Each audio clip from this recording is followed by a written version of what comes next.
Hello, friends, and welcome to the Homewrecker Podcast, where we wreck and shatter conventional wisdom and ways of thinking by bringing alternative viewpoints and different subjects to light in an attempt to not only change the thoughts and feelings most people accept as reality, but to obliterate them completely. I'm your host. See, you like that long dramatic pause? Oh my God, so Like super long dramatic pause. I am a former professional wrestler, the Golden Greek Alex Arion, joined as always by my beautiful, lovely, gorgeous, amazing wife, the lovely Monique. Monique, how are you? I'm fabulous. How are you? Fantastic as always. So we've had quite the cold winter so far. Yeah, I'm not a fan. I don't like the cold. I don't know why we have not just up and moved to a warmer climate, a warmer area. Because of my parents. They won't go. Darn it. Let's go somewhere warm. Yes, are you listening? and they're right now going, but we were in Florida and you guys didn't come down there then. We came back to you. So I get Touche. it. You know, there are better places than Florida. Well, I guess. I mean, in terms of climate. Oh, in terms of, yeah. I mean, if I ideally, if I could just pick up and move anywhere, it'd be like somewhere in like Central America, South America, one of those countries. Maybe in where Costa there's Rica. like, it probably, because that's more so from all accounts, from everything I've ever read, heard, or seen, it's most like America in terms of, you know, they got shopping malls, they get restaurants and all that kind of stuff everywhere. So the culture, the society, if you will, is very similar in its trappings, I guess, as we are. So it'd be like the most comfortable adjustment, I guess you could say. But then it also has the beautiful beaches and the, you know, the stuff that you want. So anyway, Costa Rica would be great. But anyhow. Anyway, what's it with you? Cold. Yeah, it's cold. It's cold. Yeah, it's cold. You have to have the heat on. Yeah, get the flannel sheets on the bed now. Yes. So yeah, trying to stay warm. Mm-hmm. But enough about the weather. Yeah. How are you doing? You already asked me. I said I'm fantastic as always. Okay. Anything else you want to touch on before we jump in our subject? How about yourself? I'm good. Good. I am well, thank you. Excellent. Yeah. Did you want to touch on anything before we jump into our subject? You know what? There's something I was going to bring up, but I kind of want to jump in. I keep saying that, but get into today's topic. So I have to ask now because I just remembered. Did you remember the thing that you were going to say at the end of last week's show? Nope. No. I even listened back to the episode to see if I can remember what it would trigger the memory for you. No, nothing. I couldn't remember because then other thoughts popped in my head and I couldn't remember. But yeah, that was fun with Karen. I love her. That was a really, really fun time. Yes. All right. Well, then let's get into this week's show, which we were going to do a show on something different, but then we got a text message from our buddy Matt Spectro, who does the who has been a guest on our show. We've been a guest on his show as well, and he wanted to ask us if we'd ever done a show on did he ask about the Beast of Bray Road? Okay, yeah, he named that specifically, and I was like, no, we've actually never done anything like on werewolves or anything like that at all. We've done Bigfoot, but never and that. Other like local cryptids for us. Yeah, so we decided. He mentioned there was like a documentary that he saw. It was on Amazon Prime or something, so he didn't know if we'd seen it, and so we said, well, guess what we're watching tonight? And then we said, you know what? Guess what we're going to do a show on now? Yeah. And then so we've spent the past few days just kind of watching a couple of different things that we found and doing some reading and research, trying to get as much information as possible about this thing. And you know how I am with my research. And I got to say, I actually sat next to her, next to you. To me. I sat I was sitting next to you and watching you do your research, and it was very educational for me. Really? Yeah, because like when I do stuff, I'll do like one thing and then that's it. I do one search, I'll click on like an article and then follow links from the article. So that's how I mean, I'll go back to like the search page and look for different stuff, but that seems like I go down a rabbit hole if I get like one article that captures my interest. I'll click on that, read through it, and if there's like a link or like a hyperlink or something linking to something else about the subject in that article, I'll just go down a rabbit hole of clicking links in the articles. And I tend to get a lot of different information that way. But watching you do it, you're like, oh, you pick something up, then you jump onto the search engine with something different, and I'm just watching you. I'm like, oh wow, okay. And I search it, like wording it so many different ways till Yeah. I find what I'm looking for. Yeah, I'm just like, whoa, okay. So that's how that's done. All right. That's how I do it. I don't know if that's how it's done. Well, I mean, you came up with some good stuff. So I did. That's all I'm saying. But Because anyway, I want to know. well, yeah, that's it. I so am like open to like all the different possibilities of things, but I feel like I'm also such a skeptic where it's like That's probably me to, rubbing like, off on you.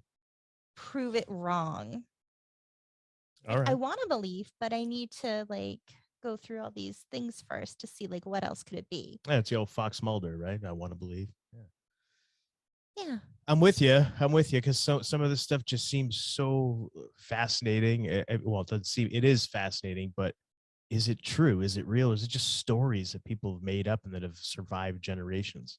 Well, why don't we talk a little bit about the Beast of Bray Road and let's what get it into is? it. Yeah, absolutely. So for decades, there have been sightings of a beast-like creature that is often sighted on Bray Road in Elkwood, Wisconsin, described as a dog or wolf-like animal that stands and runs on its hind legs.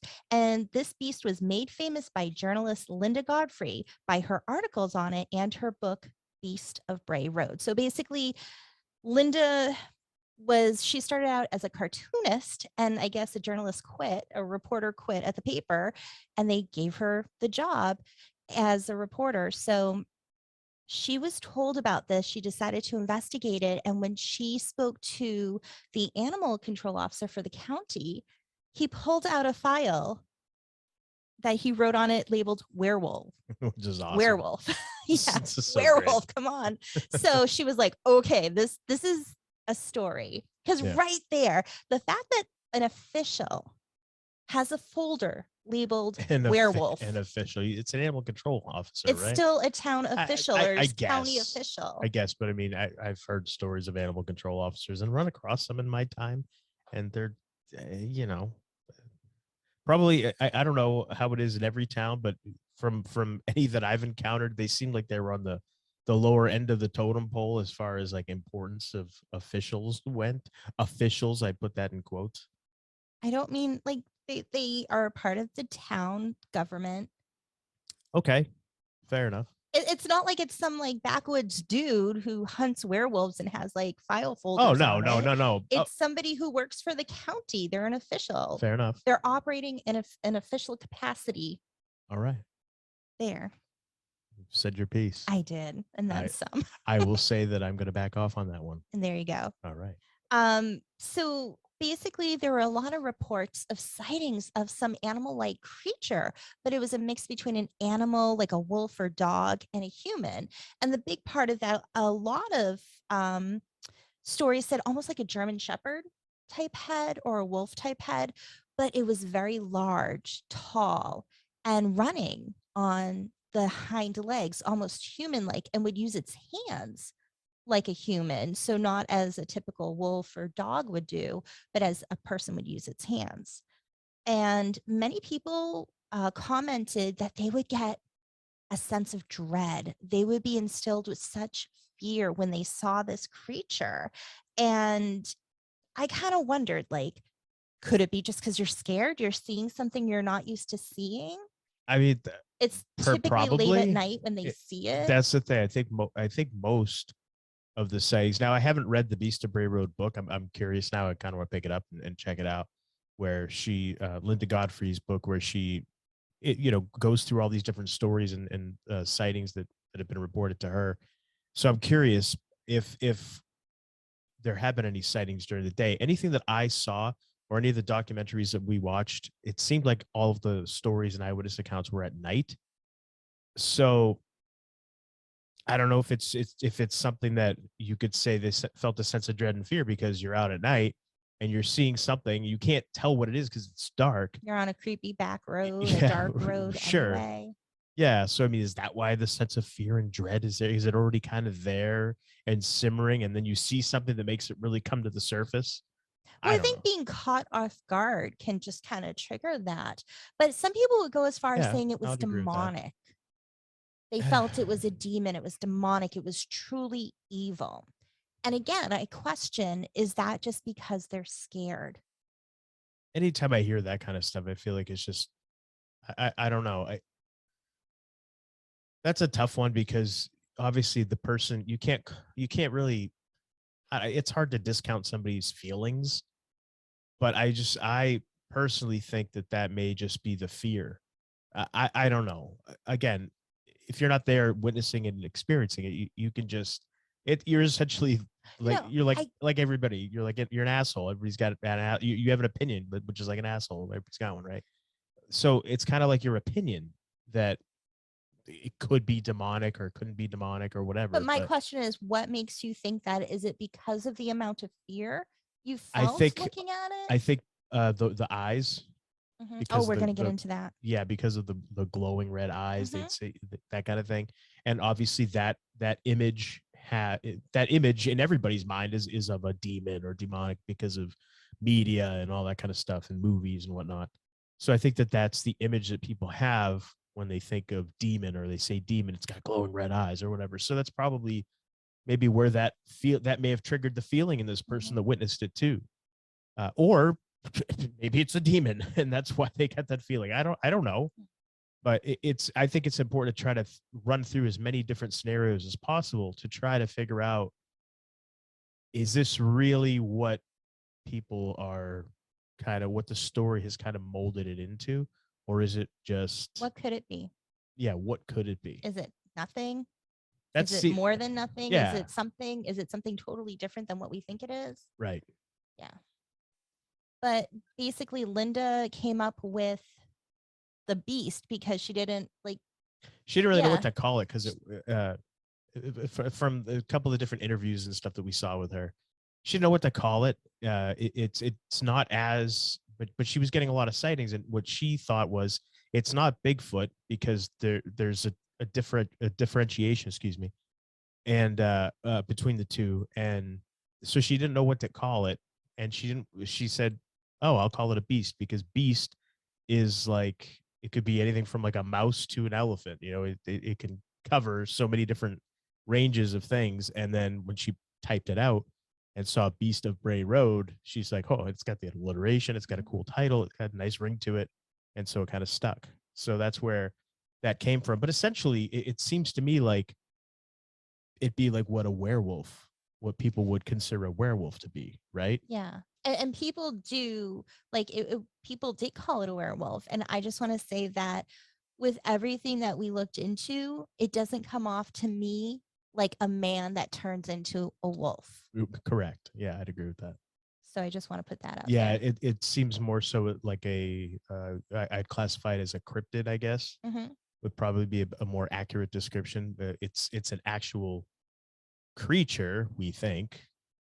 We're theorizing here, and we'll get into some weird stuff in a bit about it. But yeah, it's a creature, but it's always in that state. We think we don't think it's a man or a woman or anything that turns into it becomes the beast on like a full moon or something like you see in the movies. Hmm. We don't think it's that, but we don't know what it is. Nobody really does yet. Maybe they never will. Now, the Bray Road thing is kind of where it became, I guess, and picked up some national prominence because Hmm. she wrote the book and all that kind of stuff. But come to find out, it's not just in Wisconsin. The sightings of a creature like this over across the across the way in Michigan, they've had a lot of sightings over there as well. And actually, over there, it's known as the Michigan Dogman.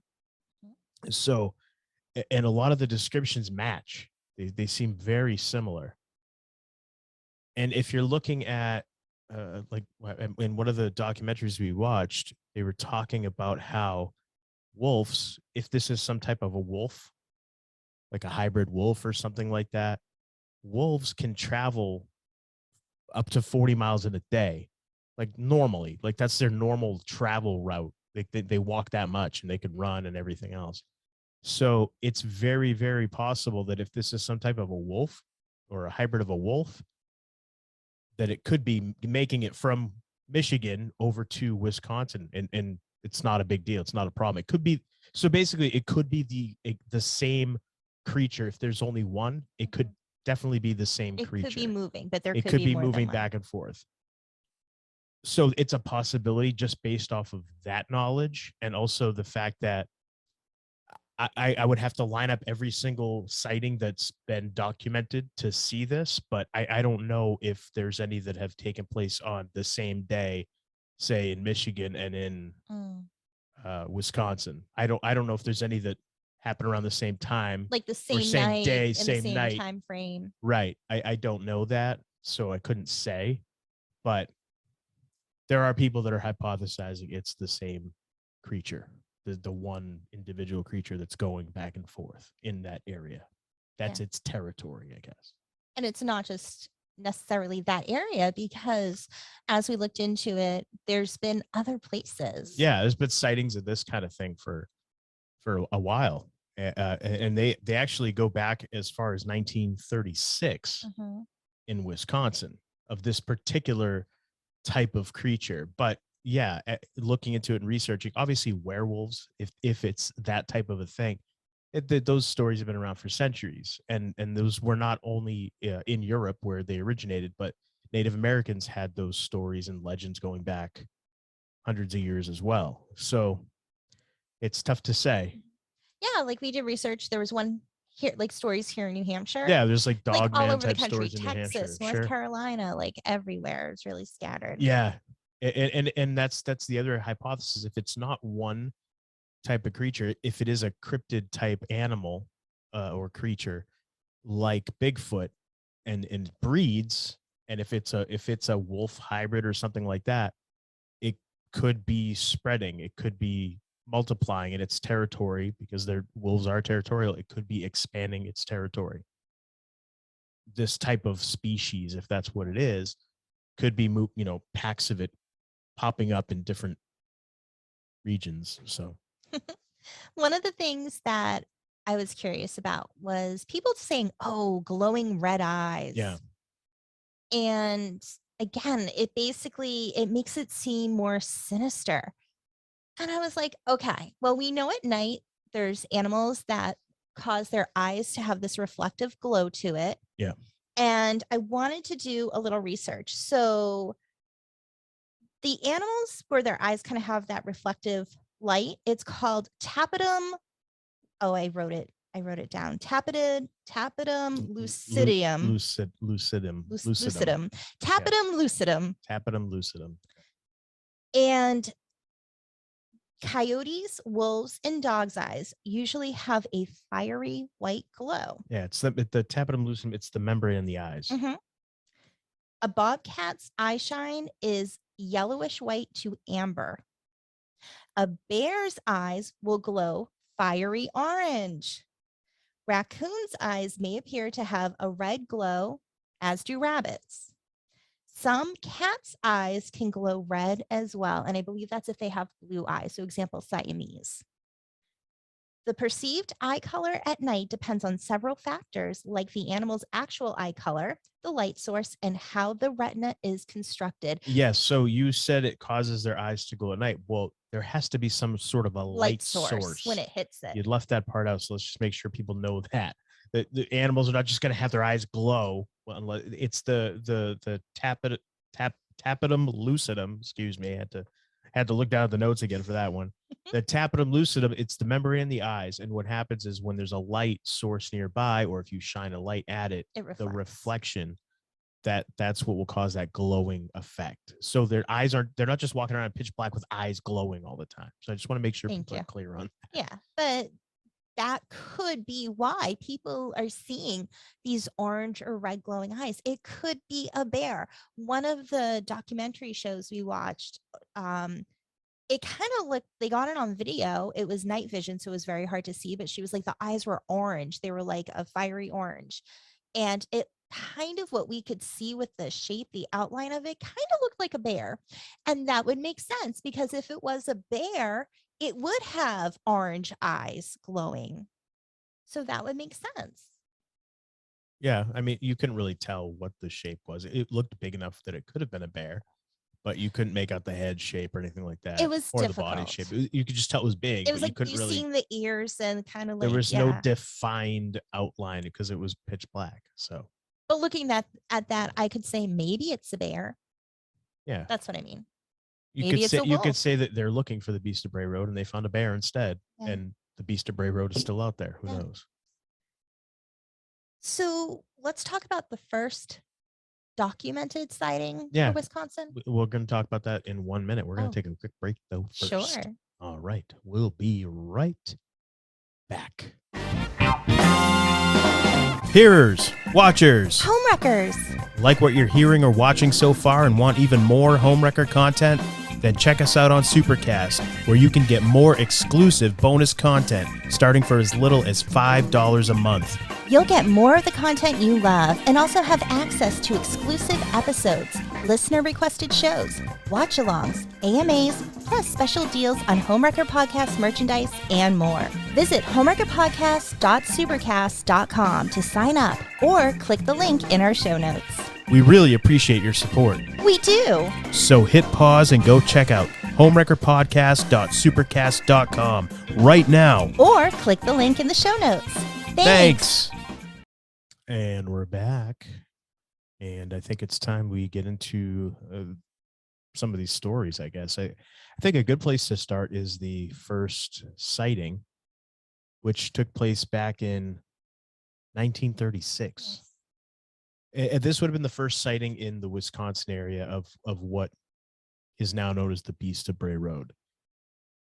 So would you like to go into this story? Why don't you do it? You want me to do it? Yeah. Okay, I'll do it. Sure, why not? So Mark Shackleman told his son that he had seen the beast twice while working as a night guard at St. Coletta, which was a Catholic convent east of Jefferson in 1936. Shackleman claimed that he saw something by one of the ancient burial mounds on the property, and it was digging at the mound. He claimed it smelled like rotting meat and stood about 7 feet tall and weighed about 500 pounds, with a face like a wolf, and its hands were human-like with a twisted thumb. So he spots this thing while he's on his patrol. He sees it and gets scared and immediately runs away, which, okay, makes sense. Yeah. Sure. And then the way he explained the story to his son was he mustered up some gumption. He got his wits back about him, and he mustered up the guts to turn back around and go see what the hell that thing was. You know, he's got to be protecting this place. It's his job, right? So he goes back, and the creature is still there, and he got real close to it. And this time he really looked at it, and that's when he got a look at it and got to see like up close its hands, and he noticed the thumb was all twisted and everything. And he said that when he went back, he had like a 2-minute stare down with this creature, and that it was making grunting sounds, and that it turned towards him, and it almost sounded like it was saying a word, and the word that he made out was Gadara, spelled Gadara. And so yeah, that was his sighting. He ended up turning around, walking away, getting out of there. And Well, the thing took off. yeah, Yeah. and he never saw it again, but it obviously stayed with him. It freaked him out, and he tells his son, who tells Linda Godfrey about it way down the road, when she started reporting about these sightings. One of the things I want to point out about that story is where the church was located, because Please, yeah. in Wisconsin, and that's something that's going to come up in a bit, is there are Native American burial and effigy mounds, and the church was built like smack dab in the middle of a bunch of them. So you have this big convent and its buildings, and then there's these effigy mounds all around it. And this guy said that he saw this beast digging in one of the mounds, like it was trying to get at something. Yeah, pretty crazy. Now, the word Gadara apparently is a place that's mentioned in the Bible, and it's a place that it was famous in the Bible. The story it was mentioned in was a story of Jesus casting out a demon from somebody. It was in a place called Gadara. So if that's what this beast actually said, if it actually spoke, and to my knowledge, again, I haven't read the Beast of Bray Road book, but to my knowledge, any stories that I saw, there was no other accounts of the beast talking or saying anything. So did it say anything, or did the guy maybe think he heard that? Maybe he just got done reading the Bible, or subconsciously that was a word that he recognized because he'd read the Bible in the past. Who knows?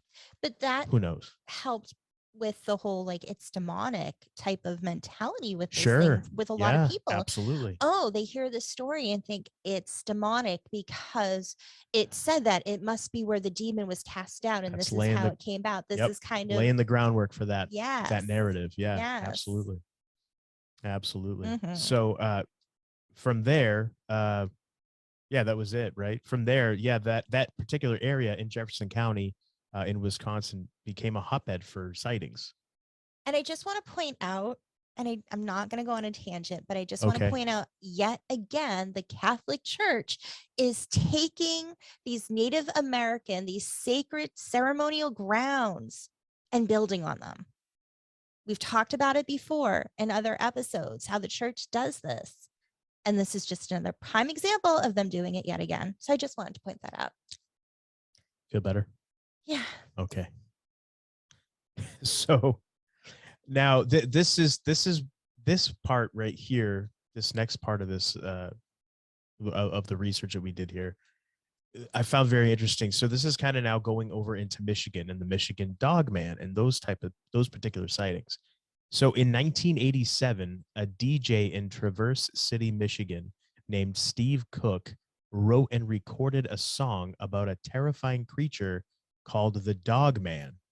Now, he did this as an April Fool's joke. So he wrote a poem and set it to some really interesting music. I sure, maybe you'll find it catchy if you hear it. and he played this on the radio station as a joke, as an April Fool's joke. And I guess after the song aired, he received a number of calls from listeners, and they all claimed to have seen the creature that he described. Now, he says that he came up with this using his own imagination. He had no knowledge of any of the Native American legends or stories of the Dogman before. He never heard of anybody seeing anything like this. He says that this just came from his imagination one day, and he put it down, pen to paper, and then recorded this thing and thought, oh, this will make a fun April Fool's joke. That's what he says. Mm-hmm. Now, whether or not that's true, who knows? But that's the story. So after that, like I said, people start calling in, say, no, that we saw that. We've seen that. So is this a April Fool's joke gone wrong? Like maybe he ribbed himself almost like by putting this thing out. I don't know. Did he have knowledge of the Dogman and hear these type of stories as a child growing up? Maybe forgotten about them and subconsciously they're still there. So he's putting it, writing up this thing. Or did he just lie that he didn't know about it? Who knows? We don't know. Don't know. But with these stories that come forward from people, again, we talked about like the whole demonic thing, and then which made me question, well, is it just one? Because other people have claimed to see multiple at once. Yes. So my thought with that is, if it is some kind of demonic being entity, can it take a form of multiple creatures at once? That's a good question. I don't know. I don't know the answer to that. If that's something I don't think anybody does. Unlikely, then to say it's a demon from, that place in the Bible or whatever, Gadara, or just like, one demon, I think that allows us to rule that out. Possibly. If that's what this is, we don't know again. Yeah. So I question that. It made me wonder. Yeah. And one of the I can't remember which one it was, but one of the documentary shows that we watched, it was essentially like a series type of deal where they go and investigate different stuff. for the life of me, can't remember the name of it now. But they had, for whatever reason, on this particular show, they had, was it 3 or 4 of the witnesses that they interviewed? They made them take polygraph tests, Yes. and they all had different stories and everything of what they witnessed and saw, but they all passed their polygraph Was test. that Monster Quest? It may, The it may, episode. it But the may have weird thing been. is I they can't saw remember. different things They all because saw one different kid things. saw more of a Bigfoot-like creature. Yeah. One of the girls said she was with her friends and they they saw three 3 of of them. these dogmen type creatures. Right. And then there was a couple that saw it driving down the road and it seemed more like dogman, but kind of a little different. Yeah. So Yeah, it's hard to say, but I thought it was interesting that, and I saw this also doing some reading after that, the girl that did the polygraph, the 2 friends that were with her don't talk to her anymore since she went public with this. Thought that was interesting. Linda Godfrey says that any reports she gets from multiple witness reports, she'll get the report from the one person and say they were in, for example, a party of 3 and everybody saw it, but only one person goes forward and tells the story. Well, the other 2 people stop talking to that person.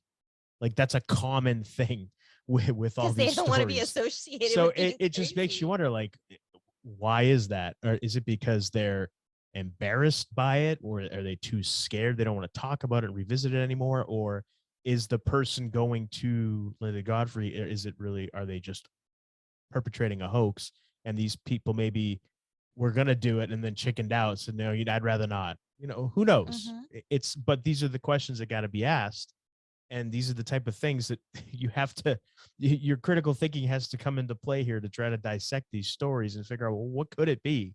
What is it? What can we rule out? Just because somebody passes a polygraph test doesn't mean they're telling the truth. Hate to break it to anybody that's listening, but you can beat those. There's ways. I explained to you one of the ways that I know of that was told to me by somebody that beat the test doing that exact thing. And not just that, if you So, really believe it, it'll come and as being truthful. exactly, and you can make yourself believe Or you something can too, think you saw or something. right, you can, exactly. So you never know. Mm-hmm. But regardless, is it one beast or multiple? We don't know, because there's been sightings of a single creature and been sightings of multiple. Mm-hmm. So if it is some type of a wolf hybrid of some kind, maybe a hybrid, I guess, just a species that has evolved, mutated, mated with something it shouldn't have mated with. I don't know. Could it be something else that's now reproducing? And actually, if it is a wolf of some kind, does it have that pack mentality that wolves do? And does it have territories like I was mentioning earlier? Is it expanding its territory nationwide now? Who knows? Maybe. We had mentioned the church had on the property The effigy mounds, yeah. the effigy mounds. So Linda Godfrey actually looked into the clusters of these sightings of the Beast of Bray Road. And then she looked at on a map, the Native American burial and effigy mounds. And what she did was she got 2 transparent type maps with each location marked. And when she layered them over each other, they were an exact match. Yeah, they were like, it was So that's pretty, really interesting. it's pretty, yeah. Like, what is that? Yeah, So, I don't know. and she had mentioned that a lot of them had to do with water spirits. And it questions, a lot of what? A lot of the mounds. Okay, gotcha. It questions, is this creature, does it have something to do with these mounds, or maybe is it protecting it?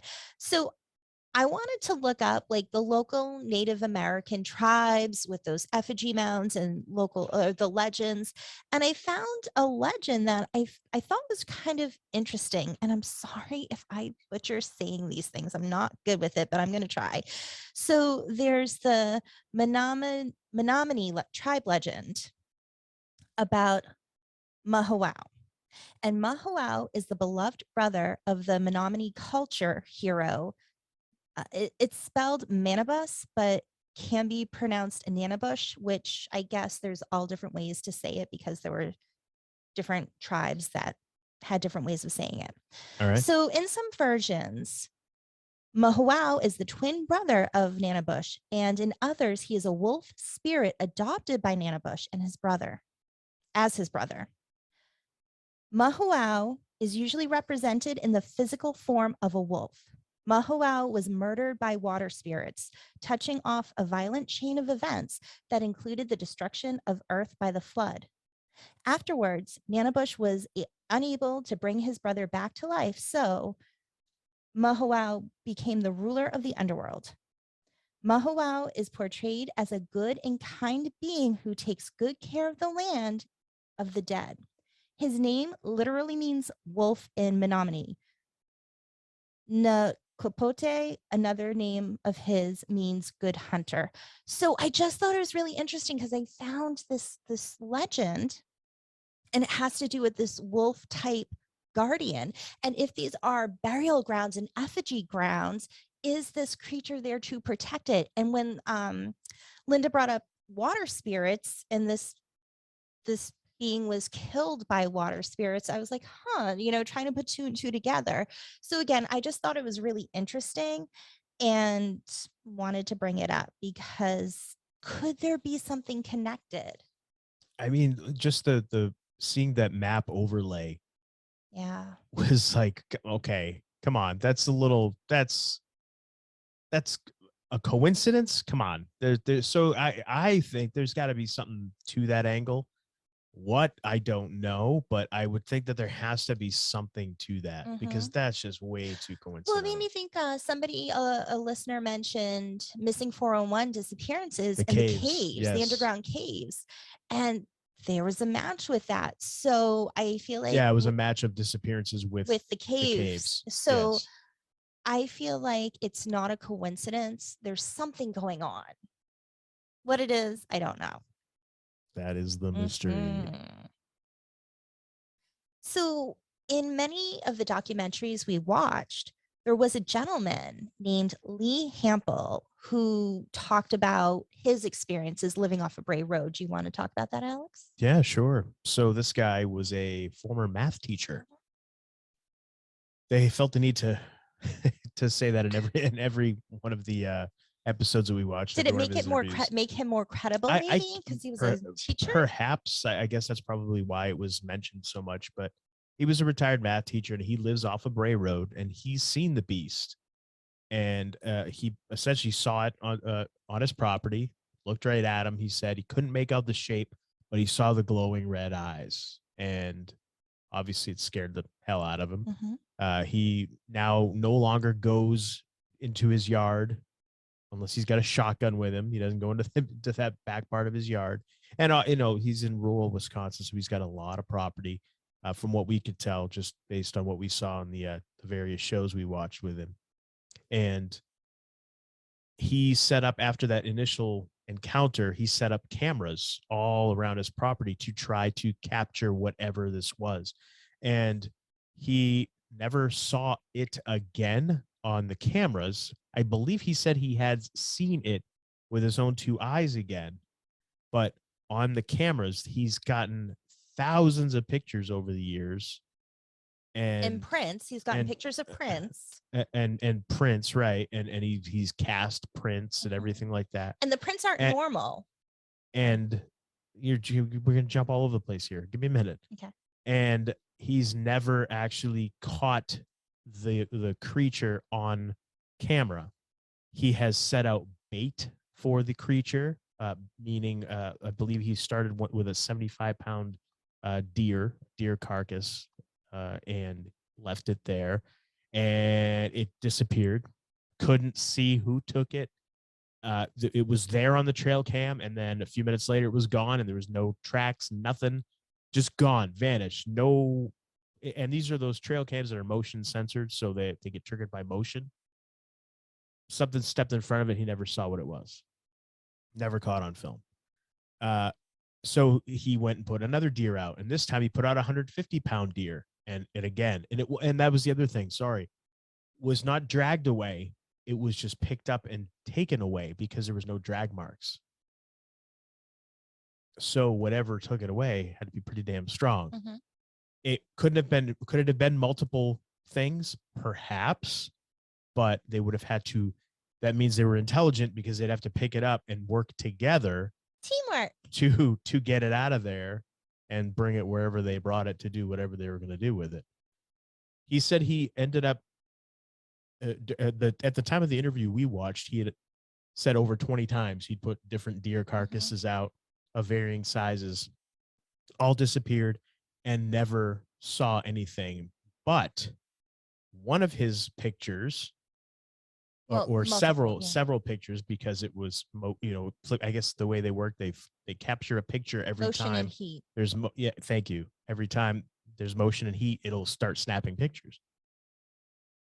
In one of them, the deer carcass is there, all of a sudden this mist, like a mist cloud or something, just kind of appears, and you see it, he's got the photos of it, and it's there for 4 or 5 shots, and then it just disappears, and along with it is the deer carcass, gone, vanished.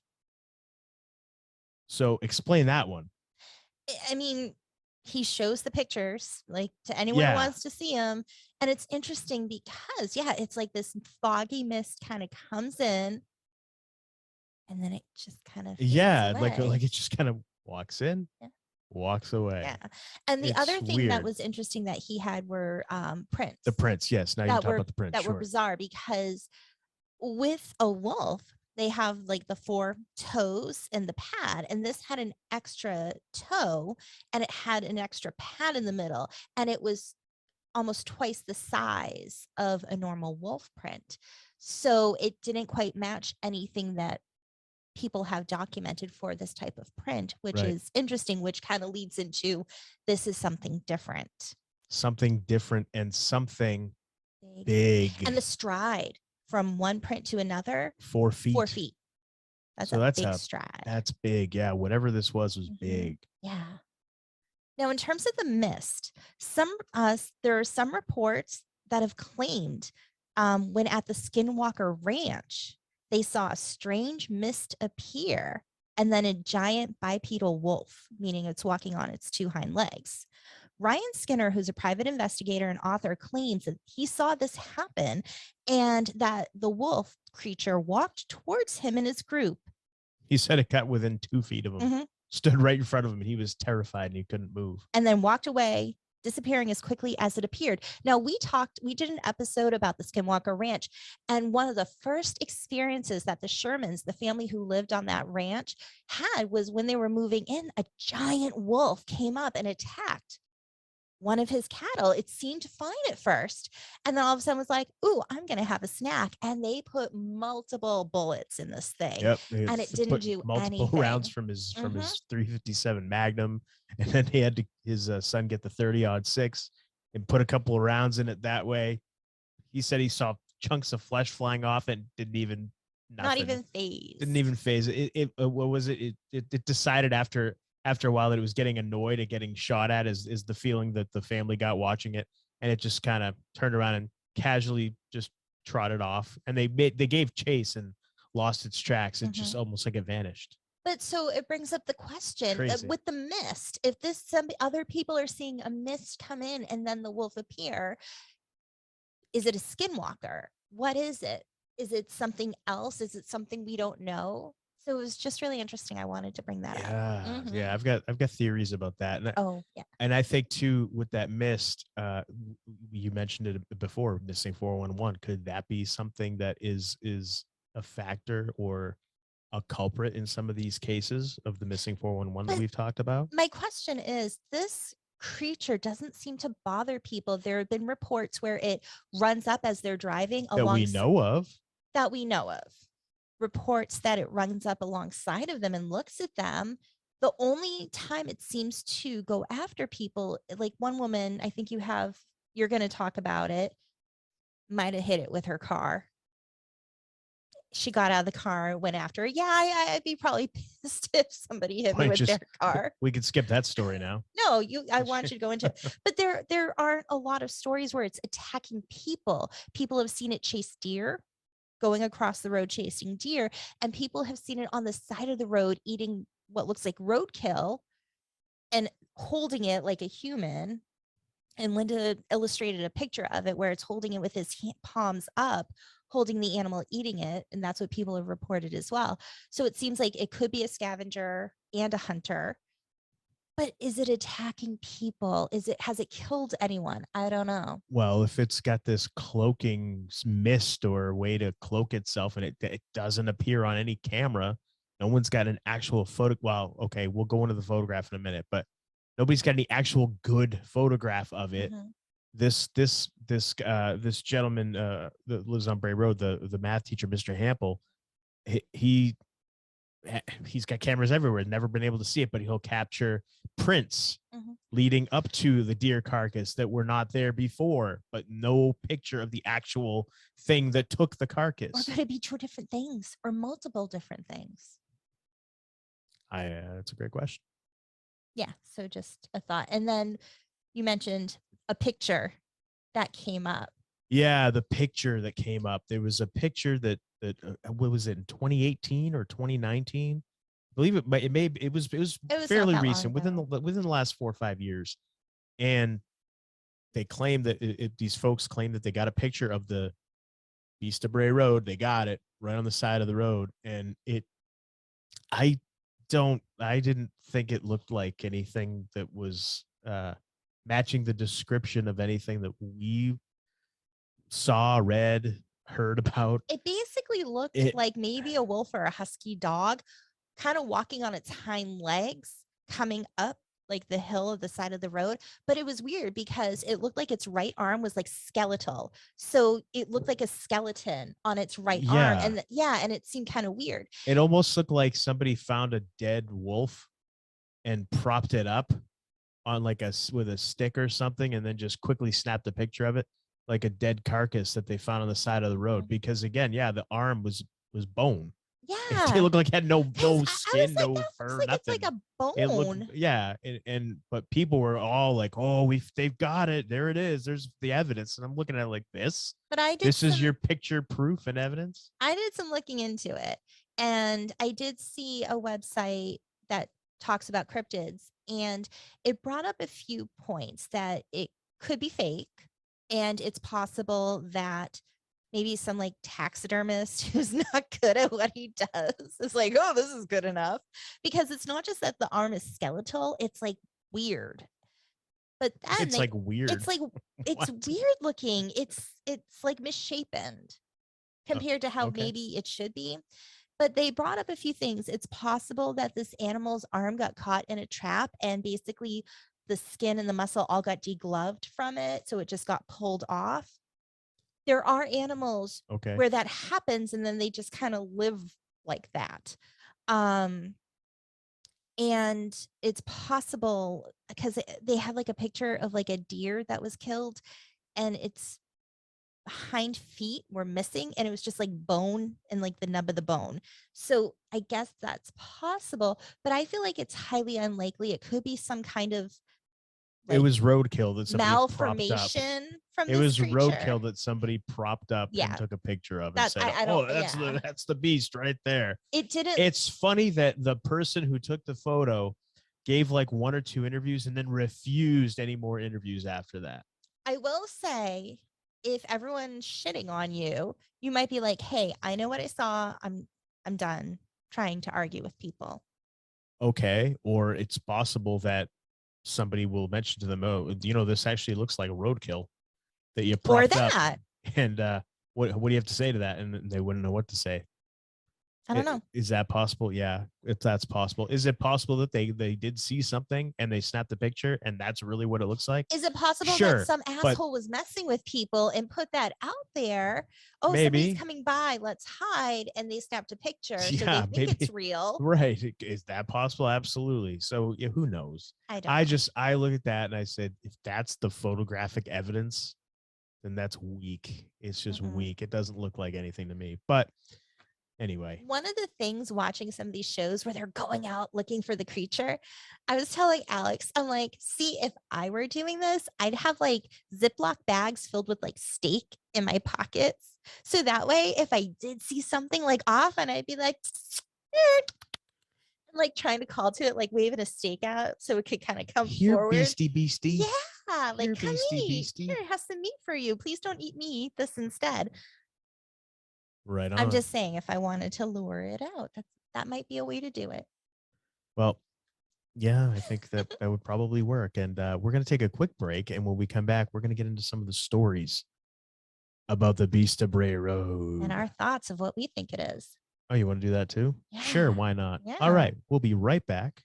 Many people are unaware just how much hypnotherapy can help them, or think it's only to help lose weight or quit smoking. But there is so much more hypnotherapy can do. It can help with stress, anxiety, insomnia, phobias, performance enhancement, connecting with your spirit guides and higher self. You can even discover past lives and your life between lives. Heal traumas, break habits, find your deepest truth, or just have fun discovering who you really are, all from the comfort of your home.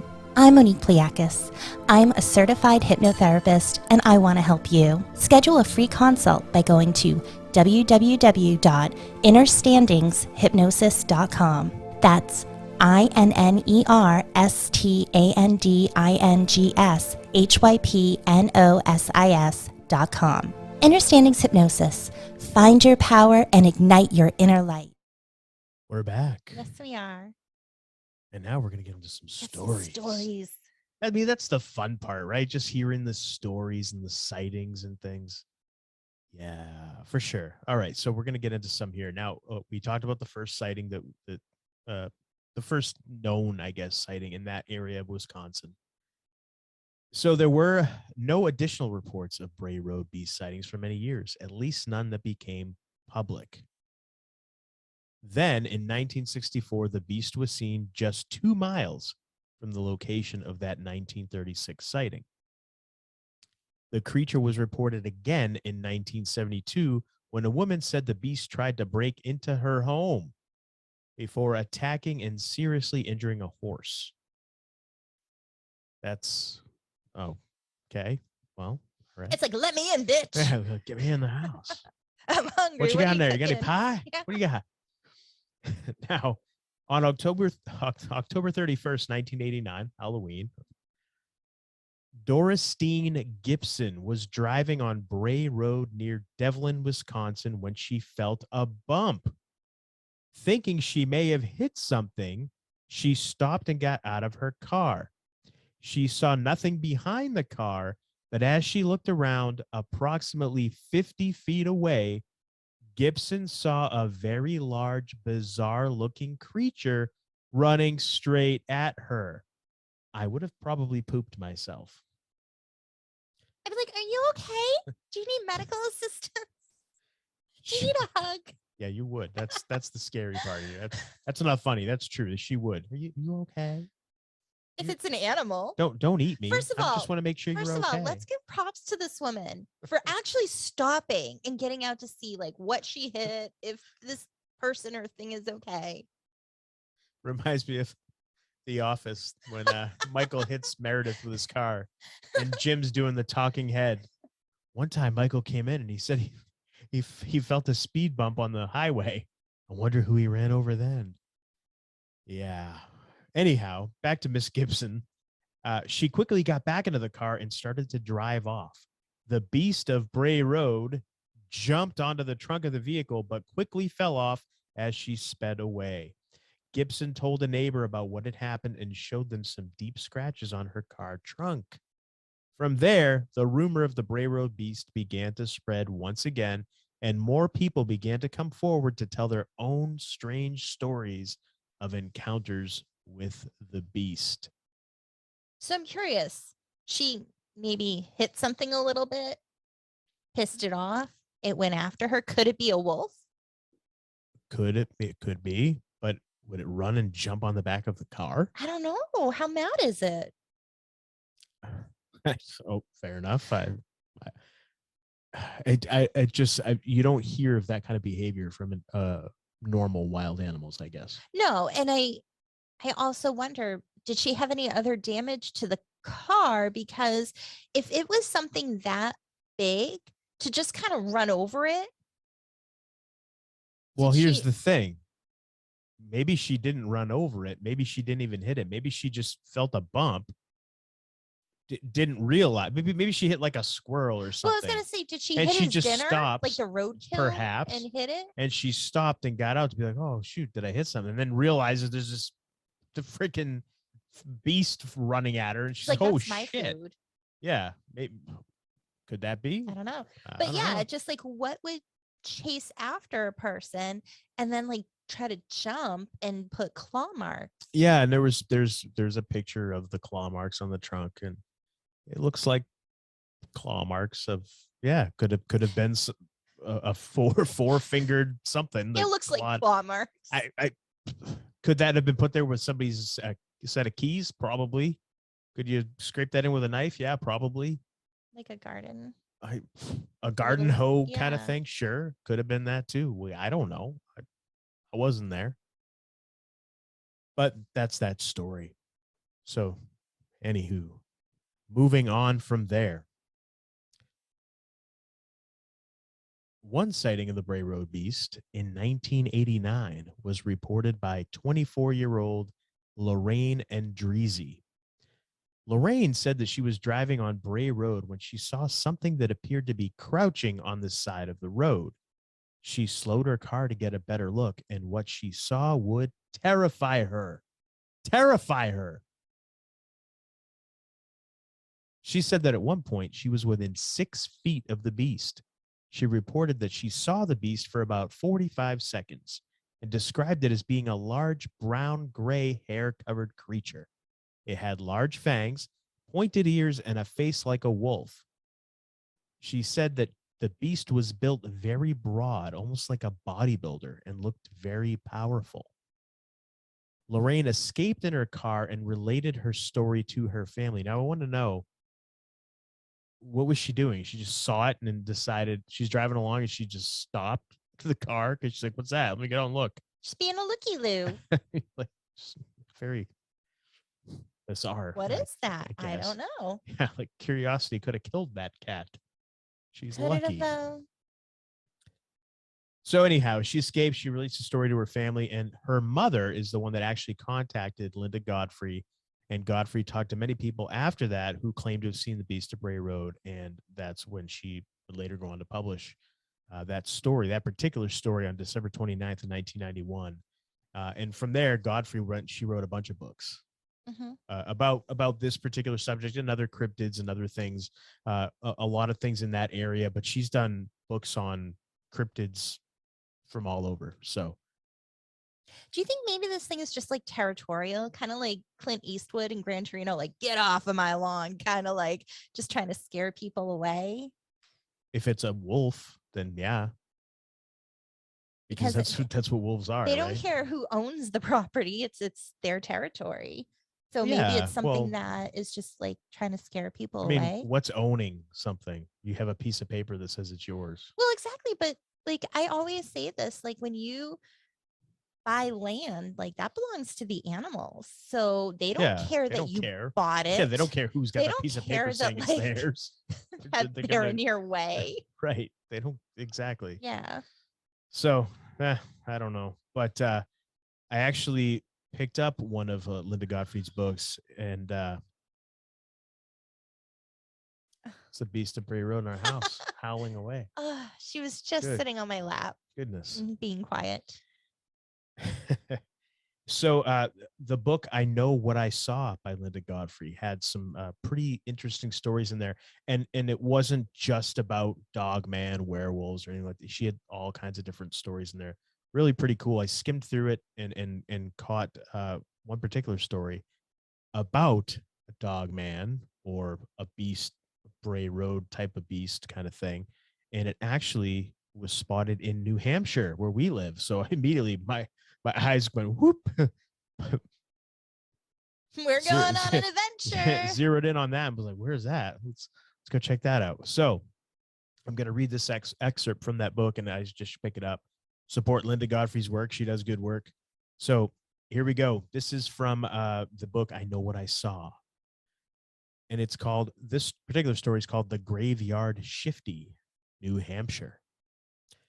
Many people walk gingerly through cemeteries. That's natural considering what lies below. But we humans are not the only beings that tread dark places lightly. Spirits are also said to waft softly over headstones, and this next encounter involves something that was not human, not dead, and perhaps not even a canine. But it's another good illustration of unknown creatures in cemeteries. So here's the very detailed report I received of an incident in New Hampshire in mid-October 2014. So it's pretty recent. The man, who wished to remain anonymous, wrote that he had come home one chilly Tuesday night that fall at about 12:30 a.m. and saw what he first thought was a deer, very reminiscent on some accounts that we've seen earlier. He realized it was not a deer as it walked on its hind legs. He said, quote, "It was tremendously thin and was taking poodle-like baby steps at a high rate of speed. I did not see any tail, but I knew it was definitely not a Bigfoot. I couldn't believe it, but at no time did I feel threatened. I was not afraid, just surprised. I kept staring at it. I couldn't figure out what I was looking at. It did not seem to pay any attention to me at all." End quote. He said it was not able to see its arms. He was not able to see its arms, but it had a triangular head with small eyes and a short face, and struck them as almost like cat and wolf-like at once. Its fur was quite short. It seemed to have walked across a commons area and was about 65 feet away, standing just inside the tree line of some woods. It appeared to have come from the direction of a nearby colonial era graveyard.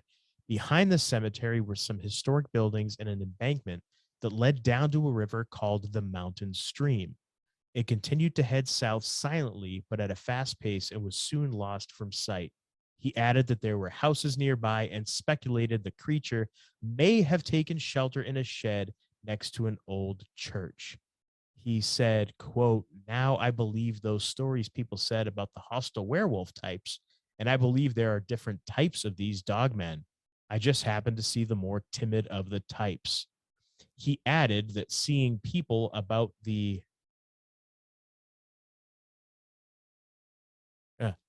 I've read that wrong. He added that seeing people go into the cemetery had always made him cringe without knowing exactly why. Cemeteries are just one type of site often connected with wolf-like creatures, especially upright canines that act like phantoms or bear a resemblance to Anubis, ancient Egypt's jackal-headed god of the dead. Military zones. That's, again, from the book I Know What I Saw by Linda Godfrey. So pick that up, check that out. But I thought that was pretty interesting. Yeah. From our neck of the woods here, New Hampshire. Yeah. Small poodle-like steps. So that was particular thing interesting. doesn't fit the description or the physical characteristics, I guess, of the creature that was seen in Wisconsin with the 4-foot stride. Taking small poodle-like steps like that doesn't seem like it's the same thing. But could it be like how Bigfoot has maybe different races, I guess, within the species? I don't know, like a different variation of that type of creature, if that's what it is. Maybe. But I found it interesting because are these guardians of the dead? Very well could be something like that, especially if they're being seen near cemeteries, near these ceremonial mounds and things like that. And maybe something with, like ceremony spirituality. Is there something there like with sacred land or land that is kind of like hallowed ground, sacred ground, things like that? Are they almost like called to it and they come forward? I don't know. And if that's the case, is it an actual physical thing, or is it some type of a spirit that is there? Do you have any other stories? I've got a couple more. Okay. So this one here, I found on Reddit. You can find some good stuff on Reddit, believe it or not. All right. So this one was posted about 5 years ago by You Buster's Problem. It's pretty cool. It's titled The Beast of Bray Road. This took place in Cleburne, Texas in October 2016 at around 1 a.m. Me and my girlfriend were sitting outside on my dad's porch smoking a cigarette. It was dark, so it was pretty hard to see. I also want to make note that my dad lived on about 300 acres of vacant land, and he did for a fact have many wild animals that roamed at night, as well as cattle.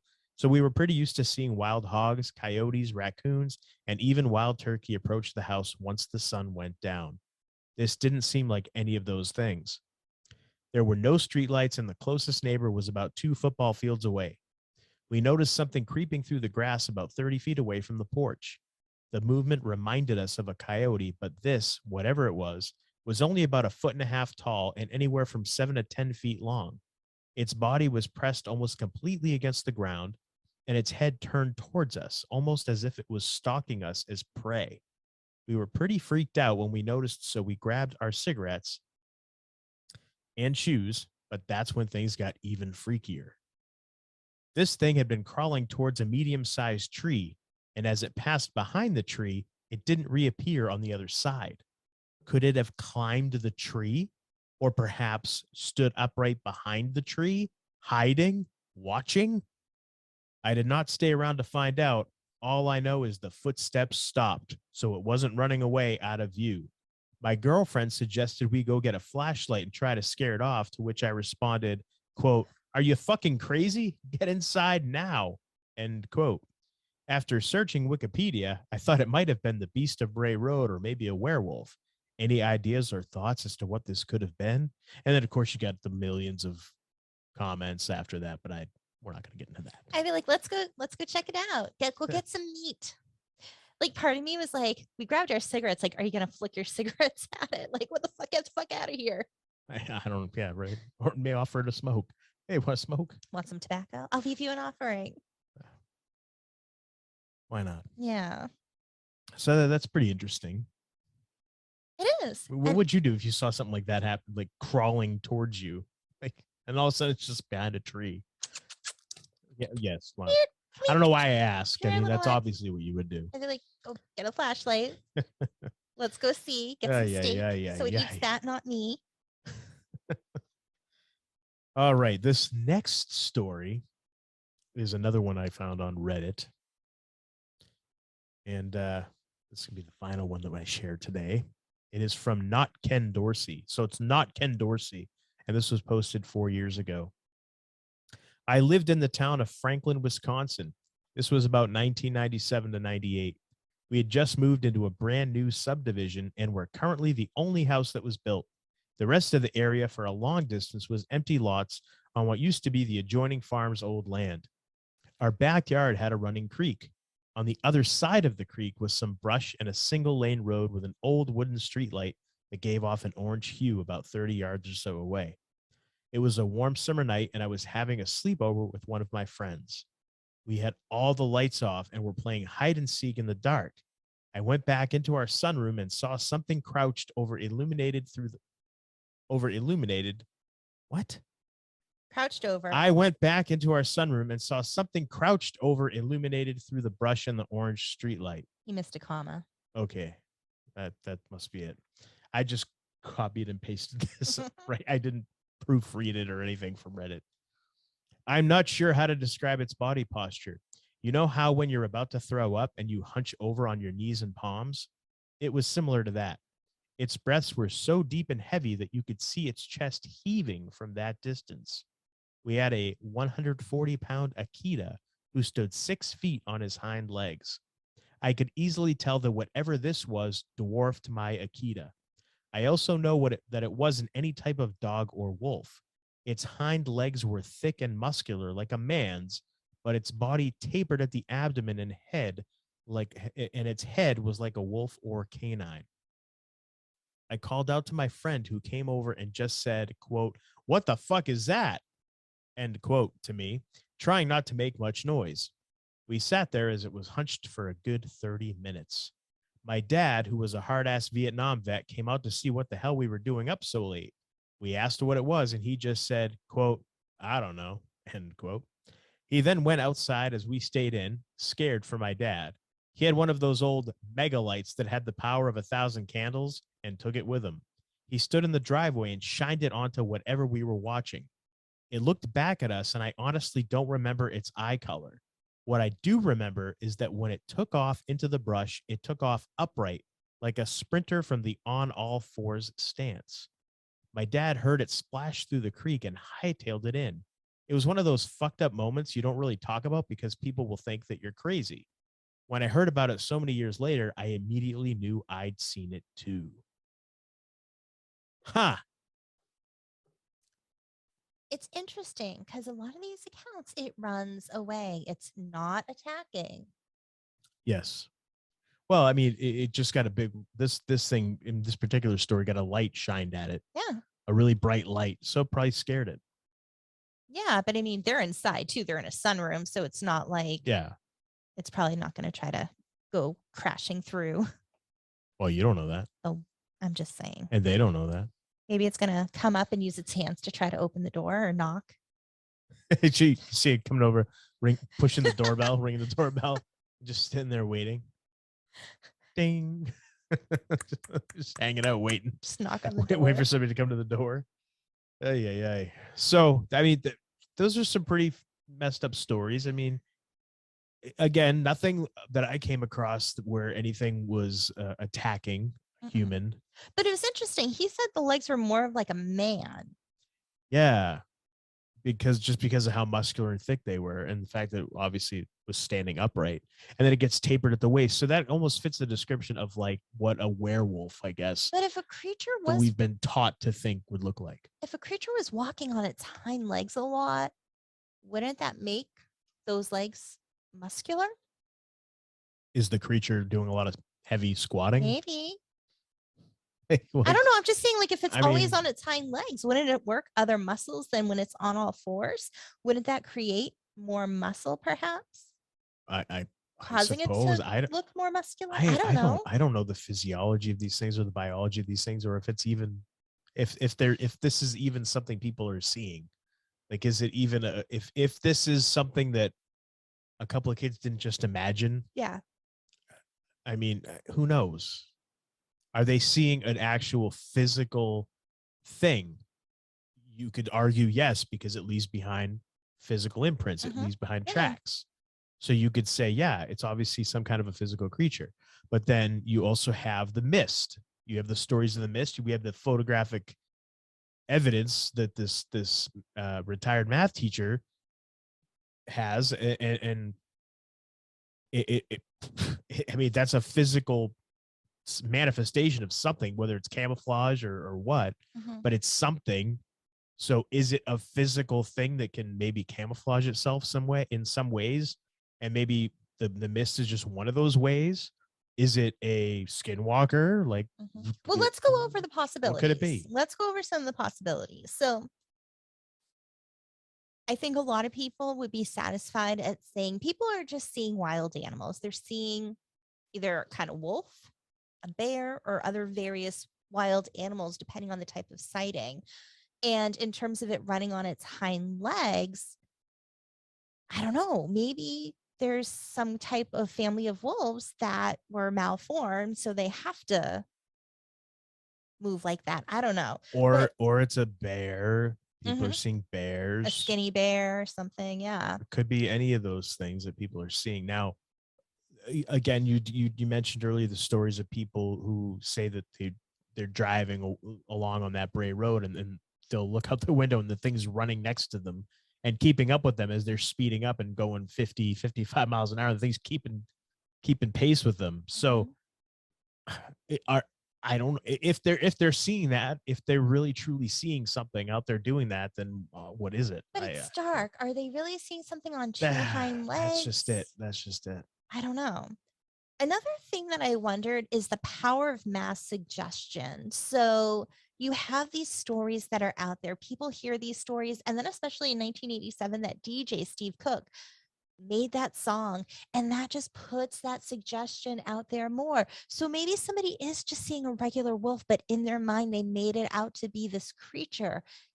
That could be a possibility. Yeah. And if a lot of these sightings are at night, it's dark. Obviously, it could be cold out. The moonlight could be a certain hue that night. Shadow can distort. Shadow can distort things. the imagination is a very powerful thing. Who knows what you're seeing? It could just be very basic, and It could. it's just being colored and tinged by the moonlight, by the darkness, by And the that power of shadow. suggestion that's been put in your mind. So you put all Absolutely. those things together. Absolutely. You saw a dog man. Maybe that necessarily wasn't it. Which also, when there's so many people thinking that this thing, this creature is real, could they have made a tulpa? Is that possible? Could they have that's like actually possible too. manifested it? That's a very, I mean, it's a possibility. Now, I had a thought, and I'm going to share my theory on maybe what it is. And then something you said that kind of made me laugh in my head. But so I was thinking, well, I was doing research. What can wolves, what kind of like canid type creatures can walk on their hind legs? And I came across an article that said that the African wild dog has been known as one of the only dogs to walk on its two hind legs. And I'm like, that's interesting. Now, these wild dogs, they are they're smaller than wolves, but they can go up to like 44 miles an hour running. They are really fast. They are hunters and scavengers, kind of like what this creature seems like. And I'm not saying it's that, but I'm wondering, we know our government does experiments. We're going to be okay. We know they do this shit. So could our government be doing experiments on animals, maybe breeding or genetically mixing wolves with something like an African wild dog or something else? Are they genetically mutating wolves' DNA? Are they doing something to create this type of creature? And then, as they've been known to do, releasing it out into the public. Whether they claim it's Release it out into the wild accidental, to see what happens. whether they claim it's accidental or whatever, are they doing these experiments and then putting them out to maybe because they think it won't last, let it go die, or to see like how do they survive and what do they do? How do they adapt to the environment?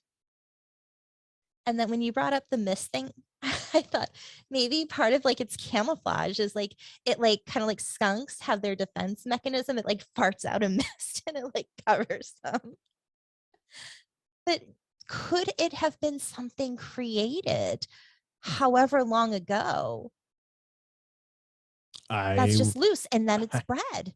It's survived and it's bred and it's spread out. Bred with other things and or with each other. Created with, well, if it was one thing that was But bred. no, if there's more than one. Good. And maybe there's different types and they just kind of let them loose and then those bred together and then who knows what happened. I'm just saying that is a possibility. And honestly, that to me is probably the most plausible possibility for me, just because I know some of these things that are admitted by our government that they did. That, I mean, whether it be a what weapon, they're currently doing, we know is obviously not a good thing either, but we know that they're not doing noble things. Like, that's not what their job is. Did they make this as a weapon to try to control it and realize it's too wild, we can't control it, and that's why maybe they scrapped it? I think that's a very, very good possibility that that's what this is. We were well, I had listened to, and I got you to start listening to a story about a woman who lived in a national forest. She had one of the only pieces of private property located in the middle of a national forest, and she discovered after living there for a couple of years that she was actually living on the top of a DUM, what's called a DUM, which is an acronym for Deep Underground Military Base. So she was living on top of one of these things, and she saw all kinds of crazy stuff out there on her property, around her property. And she was so remote that there was no cell towers anywhere near her. In order to use her cell phone, she would have to drive 20 miles away from her home to get to a cell tower just to use a cell phone. This is how remote she was. But she would see military vehicles around all the time, going up and down the one private road. So So her thoughts were that the government is doing some type of experimentation on animals and releasing them out to see what they'll do, because she had a particular sighting of something that would resemble the Beast of Bray Road or a dogman or a werewolf. She had seen one several different times, as well as other weird looking creatures that she had never heard of or seen before. So her thought was that that's what's going on. And when you said that, I actually brought that story up to you because I had heard it and I started playing it again and revisited it. But yeah, to me, that's the most likely of stories, of possibilities, that it is some type of created chimera. I mean, we know that they do that kind of stuff. Yeah. They've admitted as much. So something you had mentioned, it could be some kind of multidimensional creature, something whose vibration can travel through different frequencies, something that is visible and can be invisible to us. yeah, something like kind of like how fairies or whatever, elementals, those type of things, where people believe that So they can, yeah, exist alongside us. We just can't see them because we're not on their frequency. We can't see that light spectrum. We can't feel. I mean, some people are sensitive to it and can see things, obviously. or they appear when they want to appear. Right. So could it be something along those lines? If that's a real thing, who might I say that it can't be? It could be. Yeah. And then the other thing that we mentioned before, a skinwalker. Could it be a skinwalker? I mean, the skinwalker thing apparently is something that's not just an ancient thing. It's something that's a currently ongoing practice that is done by some of these, I guess you'd call them rogue spirit medicine men from some of these Native American tribes that want this power to be able to transform into other. And like what they have to do to forms. get that is messed up. And so there's some crazy stuff there. Yeah. Look into that. Maybe we'll do a show on that someday. I don't know. But could it be something like that? Sure, it could be. It's just where the sightings are becoming more frequent lately. This was kind of a weird thought that I had when we were watching one of these documentaries. If it is demonic in nature, it would kind of help to fit the narrative of how the earth, how we're slowly, like if you're going back to biblical times, we're talking about Revelation, the apocalypse, all that kind of stuff. And you're talking about when the demons and everything are going to start roaming the earth. It would this would fit that narrative a little bit, because now it's expanding. You're seeing them everywhere. You're starting to see them more and more around. Did somebody open a portal up somewhere? And now these things are now slowly multiplying. I mean, we've seen that narrative play out on so many different television shows, movies, where portals are open, things are released. That show, The Exorcist, that we watched, that was like essentially that's what it was about, right?